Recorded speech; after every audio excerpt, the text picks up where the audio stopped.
They never saw a minute of freedom in 2014, and with the start of a new year, they remain imprisoned. Despite an appeals court in Cairo granting a retrial, Bahr Mohammed, Peter Gresta, and Mohammed Fahmy are still behind bars. The judge in Thursday's session said it was not in his power to grant bail. We welcome the court's decision to accept the appeal of our journalists, but at the same time we demand that they are immediately released. They are unjustly imprisoned. Everything is politicized. Their arrest and the verdict against them were also politicized. The arrests of the 3 Al Jazeera staff on December 29, 2013 were initially assumed to be a short-term thing, a mix-up over accreditations. But as time passed, it became more and more clear that the Egyptian authorities under the new government of General Abdel Fattah al-Sisi had other intentions.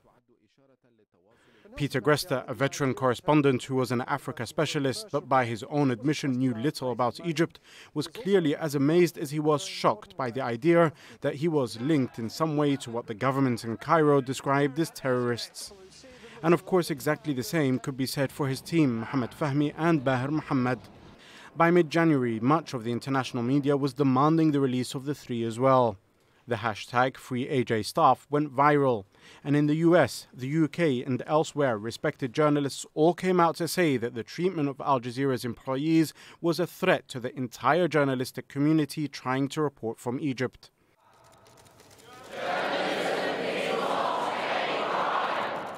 The trial failed to come up with anything against the 3 men which could even vaguely have been said to incriminate them. A video of sheep herding, some of Gresta's work in Kenya, footage from a different channel entirely were found on their laptops. Today the session presented video evidence and we found that the videos have no criminal indictment whatsoever to all detainees.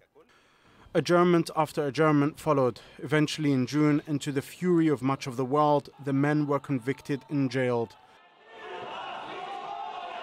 For the men's families, it was the lowest point of a desperate year. The darkest was the day of the sentence. It still remains in my memory as just an awful nightmare. It was a farce. No witnesses appeared in the trial. I wonder how they were indicted and then sentenced in the first place.